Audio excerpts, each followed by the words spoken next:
Hello friends and welcome to study with Gyan प्रकाश।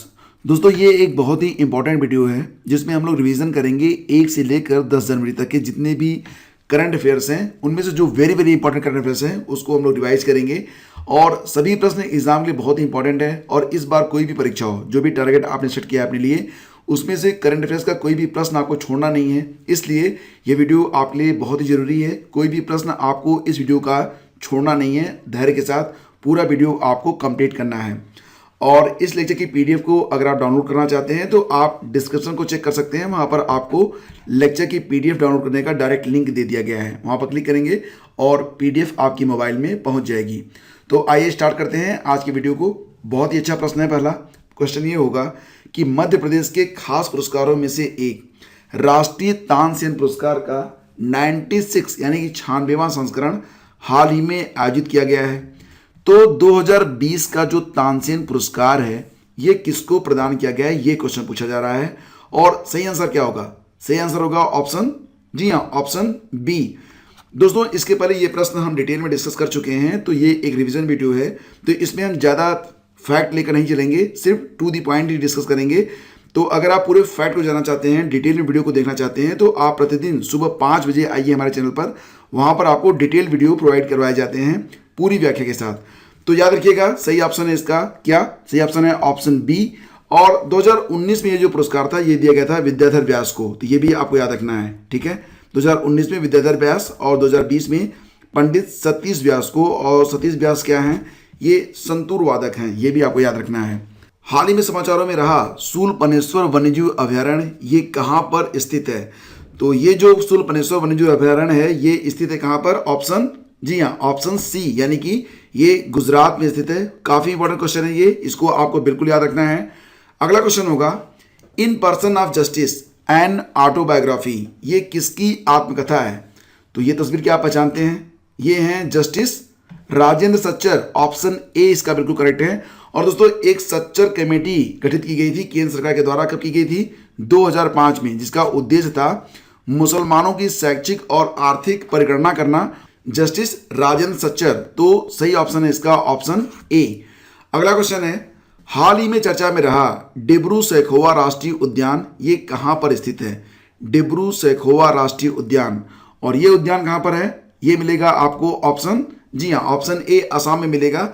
असम ने राज्य के वन और राजस्व विभागों में डिब्रू सैखोवा राष्ट्रीय उद्यान के स्वदेशी वनवासियों को अस्थायी रूप से पुनर्वासित करने को कहा है, इसलिए ये जो राष्ट्रीय उद्यान है ये चर्चा में है। याद रखिएगा डिब्रू सैखोवा कहाँ पर है?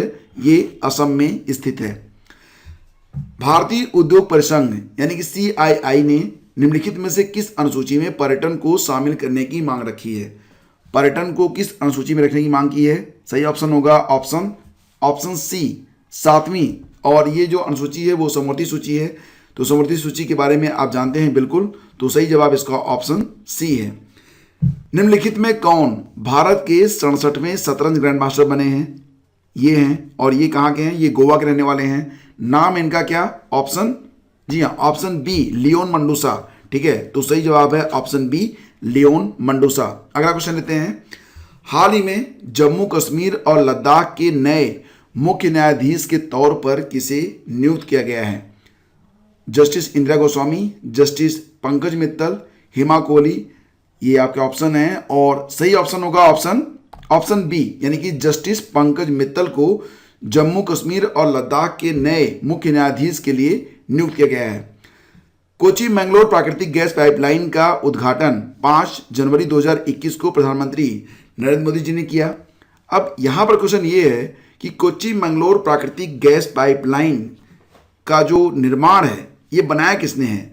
तो दोस्तों इसे बनाया गया है किसके द्वारा? इसे बनाया है गेल ने, यानी कि gas authority of India limited ने। सही जवाब है इसका ऑप्शन ए, ठीक है। और ये जो गैस पाइपलाइन है ये जोड़ेगी कोच्चि से मैंगलोर को। कोच्चि पड़ता है आपका कहाँ पर? केरल में। मैंगलोर मिलेगा आपको कहाँ पर? कर्नाटक में। तो 2 प्रदेशों को जोड़ेगी ये लाइन, कोच्चि मैंगलोर प्राकृतिक गैस पाइपलाइन। इसका उद्घाटन हुआ है 5 जनवरी को, और उद्घाटन किया किसने है? हमारे प्रधानमंत्री ने, ठीक है। तो काफी इंपॉर्टेंट क्वेश्चन। अगला क्वेश्चन लेते हैं संयुक्त राष्ट्र सुरक्षा परिषद के बारे में यानी कि यूनाइटेड नेशन सिक्योरिटी काउंसिल के बारे में आपको विचार करना है। 3 पॉइंट यहाँ पर दिए गए हैं, बताइए सही है या गलत है। भारत ने 2021-22 के कार्यकाल के लिए गैर अस्थायी सदस्य के रूप में शुरुआत की है, ये ऑप्शन बिल्कुल सही है। भारत को 8वीं बार गैर अस्थायी सदस्य के रूप में चुना गया है, ये सही है। जी हाँ, ये भी सही है। और यूनाइटेड नेशन सिक्योरिटी काउंसिल के गैर अस्थायी सदस्यों का जो कार्यकाल होता है वो कितना होता है, ये 2 वर्ष होता है, क्या सही है? हाँ, ये भी सही है, यानी कि विकल्प सी यहां पर आप आंसर करेंगे। सही ऑप्शन है ऑफ विकल्प सी, ठीक है, ऑप्शन सी। हाल ही में किस देश ने मृत्युदंड को समाप्त कर दिया है? Very very very important question. किस देश ने मृत्युदंड को समाप्त कर दिया है recently? Which country abolish the death penalty? And answer is option B, Kazakhstan, ठीक है, याद रखना इसको, ये काफी इंपॉर्टेंट क्वेश्चन है। अगला क्वेश्चन है कि दिसंबर 2020 में cabinet minister of environment, forest and climate change Prakash Javadekar ने किस वेटलैंड को, आर्द्र भूमि को भारत के 42वें रामसर साइट के रूप में घोषित किया है? And your answer is option A, Tsokar wetland in Ladakh. ये कहां पर है? ये लद्दाख में है। अगला क्वेश्चन भी बहुत ही अच्छा है। अगला क्वेश्चन होगा कि लगभग 50,000 साल पहले, हालांकि आंकड़े बताते हैं कहीं कहीं पर 20,000 से लेकर 50,000 के बीच में कभी ये घटना घटी थी।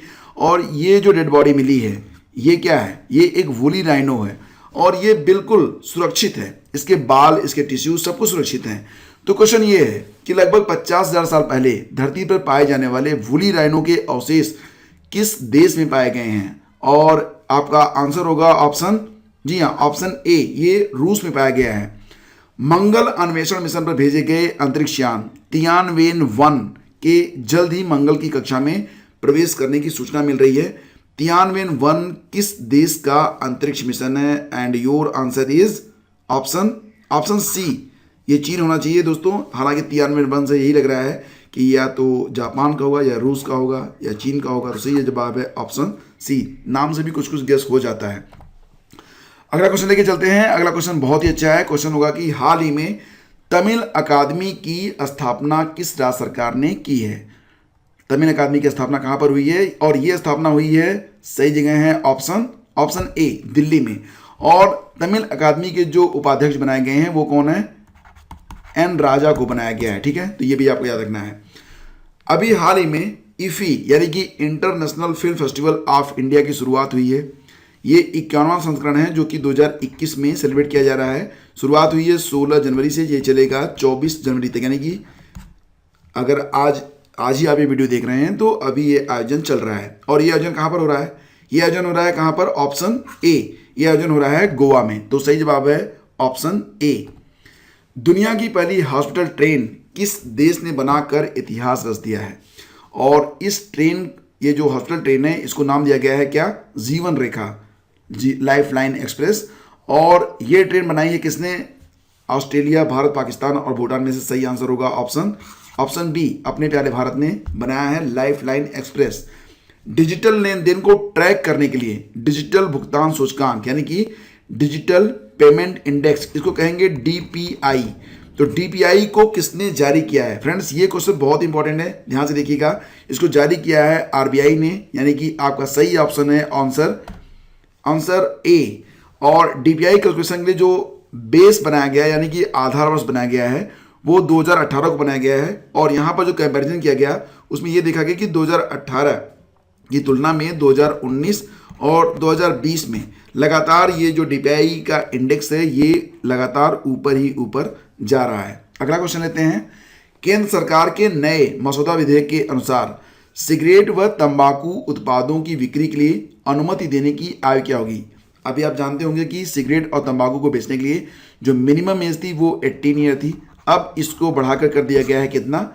21 ईयर, यानी कि 21 वर्ष से कम का अगर कोई व्यक्ति है तो उसे सिगरेट और तंबाकू का जो प्रोडक्ट होता है उसे बेचा नहीं जाएगा।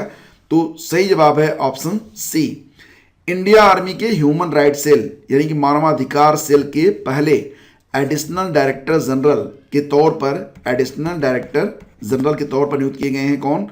Option A, major general Gautam Chauhan को नियुक्त किया गया है एडीजी इंडियन आर्मी के ह्यूमन राइट सेल का। तो ये काफी इंपॉर्टेंट क्वेश्चन है, इसको आपको बिल्कुल याद रखना है। क्वेश्चन नंबर 20 पे चलते हैं और ये क्वेश्चन भी बहुत ही शानदार है। क्वेश्चन होगा कि निम्न में से कौन सी राज्य सरकार कोलार लीफ नोज्ड बैट्स की लुप्त प्राय प्रजाति को बचाने का प्रयास कर रही है। कोलार लीफ नोज्ड बैट्स, ये जो प्रजाति है अब सिर्फ 2 फॉर्म में सीमित है और ग्रेफाइट की जहां पर खदानें होती हैं वहीं पर पाए जाते थे, लेकिन अत्यधिक खुदाई की वजह से अब ये प्रजाति जो है ये विलुप्त होने जा रही है और इसको बचाने का प्रयास कर रही है ऑप्शन बी, कर्नाटक की सरकार। तो सही जवाब है इसका ऑप्शन बी। रामेश्वरम हिंदी पत्रकारिता पुरस्कार 2020 से सम्मानित किया गया है किसको? राहुल कंवर, रजत शर्मा, रवीश रंजन शुक्ला और अंजना ओम कश्यप में से सही ऑप्शन होगा ऑप्शन सी, ठीक है, रवीश रंजन शुक्ला। अगला क्वेश्चन, हाल ही में यासा नामक चक्रवात ने किस देश में भीषण तबाही मचाई है? यासा नामक चक्रवात आया था अभी हाल ही में, कहां पर?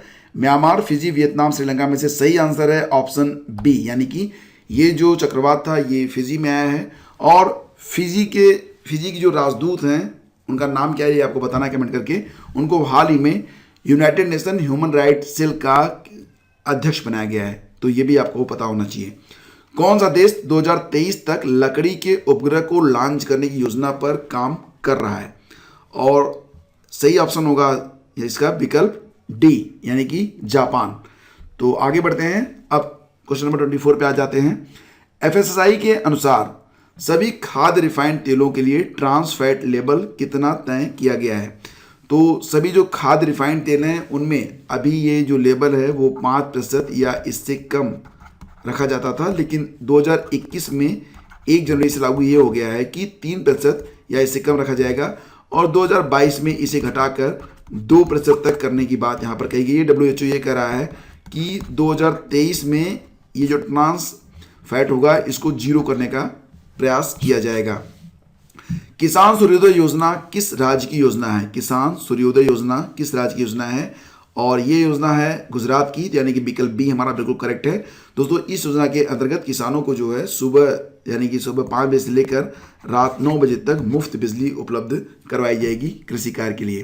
तो फ्रेंड्स ये थे 1 से लेकर 10 जनवरी तक के सबसे महत्वपूर्ण करंट अफेयर्स। और अब एक प्रश्न है आप सभी लोगों के लिए जिसका आंसर आपको डिटेल में लिखना है और क्वेश्चन ये है कि विश्व का सबसे बड़ा तैरता सोलर एनर्जी प्रोजेक्ट यानी कि floating solar energy project Bharat किस नदी पर स्थापित करने जा रहा है या किस नदी पर स्थापित करेगा?